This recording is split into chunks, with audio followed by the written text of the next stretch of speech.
بسم اللہ الرحمن الرحیم۔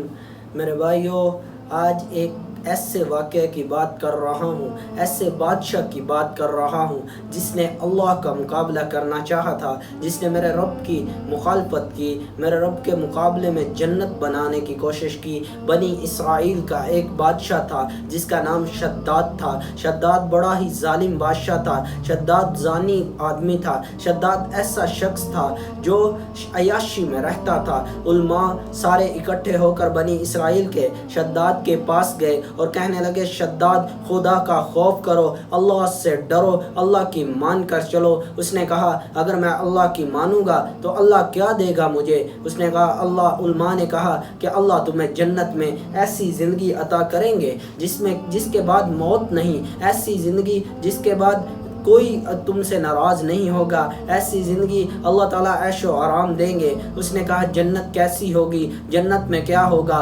علماء نے بتایا، جنت میں محل ہوں گے، جنت میں حوریں ہوں گی، جنت میں دودھ کی نہریں ہوں گی، جنت میں بولتے ہوئے پرندے ہوں گے، جنت میں فرشتے تمہارے خدام ہوں گے، جنت میں سونے چاندی سے جڑے ہوئے محل ہوں گے، جنت میں سونے سے لدی ہوئی چیزیں ہوں گی، جنت میں سونے کے برتن ہوں گے، جنت میں مشک عنبر ہوگی، جنت میں شراب تمہیں ملے گی۔ شداد نے کہا، ایسی جنت تو میں خود بنا سکتا ہوں۔ اس نے اپنے ملک کے سارے کاریگروں کو بلایا، 1,00,000 کاریگروں کے ساتھ، ہر ایک کے ساتھ 1,000 مزدور دیے اور کہا، اپنے اپنے کام کو لگ جاؤ، مجھے ایک شہر بنا کے دو۔ اس نے ایک شہر بنوایا جس میں 1000 محل تھے، ہر محل کے اندر 1000 کمرے تھے، ہر کمرے کے اندر اس نے سونے چاندی کے ساتھ دیواروں پر لپائی کروائی اور نیچے محمل کے قلین بچھوائے، ستونوں کے اوپر سونے چاندی کے بنے ہوئے چھلے لٹکائے اور اس نے اس شہر کے سارے رستوں پر محمل کے قلین لگوائے۔ اس شہر کے چاروں اطراف پر اس نے 500 فٹ کی ایک ایسی دیوار کھڑی کی جس دیوار کی چوڑائی بھی کافی زیادہ تھی اور لمبائی 500 فٹ تھی۔ میرے بھائیوں، اس دیوار کے اوپر اس نے سارا سونے کا لپائی کروائی اور وہاں پہ دکانیں بنوائی۔ اس شہر کے اندر دکانیں ایسی بنوائی جس میں سارے ڈیکوریشن پیس، ساری چیزیں سونے کی تھی۔ اور میرے بھائیوں، اس نے مصنوعی نہریں بنوائی، نہروں کے اندر اس نے کہا، کسی میں دودھ چھوڑ دو، کسی میں شراب چھوڑ دو، کسی میں شربت چھوڑ دو۔ نہروں کے کناروں کے اوپر مشک عنبر اور زعفران کی خوشبوئیں لگائی اور اس نے درخت بنوائے جن کی لپائی ساری سونے کی کروا دی اور اس نے ان درختوں کے اوپر مصنوعی پرندے بھی بٹھائے جن سے آوازیں آتی تھی۔ میرے بھائیوں، اس نے خدام منگوائے، اس اپنی پوری سلطنت کے اندر سے خوبصورت لڑکیاں لا کر اکٹھی کر دی، انہیں خوبصورت لباس پہنائے اور انہیں حوریں بنایا۔ میرے بھائیوں، اس شداد نے اللہ کے جنت کے مشابہ جنت بنانی چاہی اور ایسا شہر بنایا جس کے دروازہ بھی سونے کا، جس کے محل بھی سونے کے، جس کے اندر سونے چاندی سے جڑے ہوئی چیزیں، جس کے اندر مشک عنبر سے بنے ہوئی نہریں۔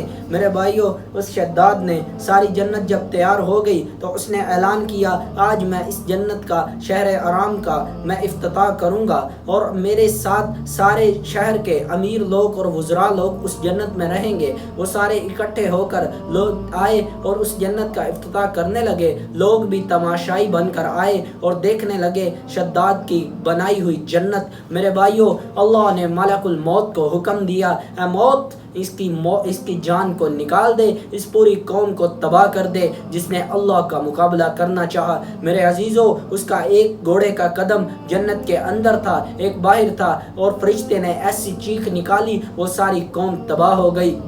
میرے عزیزوں، تاریخ لکھنے والوں نے، محققین نے کہا ہے، شاید وہ قوم سمود تھی یا کون سی قوم تھی۔ میرے عزیزوں، یہ اللہ سے مقابلہ کرنے کا انجام ہے۔ اللہ تعالیٰ نے ایک دفعہ ملک الموت سے پوچھا، اے موت، بتاؤ تمہیں کبھی کسی کی جان لیتے ہوئے ترس آیا؟ وہ کہنے لگا، اللہ، ایک دفعہ آیا تھا جب کشتی کے اندر ایک ماں اور ایک بچہ تھا، آپ نے کہا اس ماں کی جان نکال دے، مجھے تب ترس آیا تھا۔ اے اللہ، ایک دفعہ اور آیا تھا جب وہ بادشاہ جس نے شہر آرام کو بنایا وہ ابھی افتتاح کرنے جا رہا تھا، آپ نے کہا اس کی جان نکال دے۔ اللہ تعالیٰ نے فرمایا اے موت یہ وہی بچہ ہے جس کی ماں کو تو نے موت دی تھی، اسی بچے کی پرورش بھی ہم نے کی، اسے رزق بھی ہم نے دیا، اس کے نوش و نما میں مدد بھی ہم نے کی، اور یہ بڑا ہو کر ہمارے ہی مخالف ہو گیا۔ اور اللہ کے نبی صلی اللہ علیہ وآلہ وسلم نے فرمایا کہ اللہ تعالیٰ نے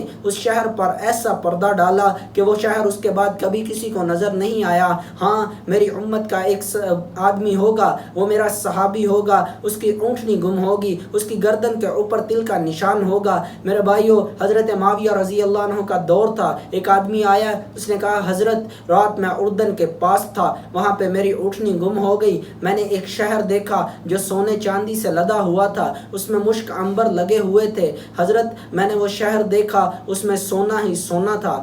آپ نے کہا یہ خواب تو نے سوتے ہوئے دیکھا یا جاگتے ہوئے؟ کہنے لگا حضرت جاگتے ہوئے دیکھا، اسی لیے میں کچھ دکھانے کے لیے سونا لے کر بھی آیا ہوں۔ میرے بھائیو، یہ اللہ کے نبی کی بتائی ہوئی باتیں ہیں، یہ اللہ کے وہ باتیں ہیں کہ وہ ان بادشاہوں کے قصے ہیں جن پر ہمیں اس سے عبرت حاصل کرنی چاہیے اور اللہ کو راضی کرنا چاہیے، اللہ کے مخالف نہیں کرنا چاہیے۔ آج ہم لوگ اللہ کی مخالفت اسی طرح کر رہے ہیں، آج ہم پیسے کے لالچ کے پیچھے اللہ کی بھیجی ہوئی نماز کو چھوڑ رہے ہیں، اللہ کے بھیجے ہوئے اعمال کو چھوڑ رہے ہیں، اللہ کی ناراضگی لے رہے ہیں۔ میرے بھائیو، اللہ سے صلح کرو۔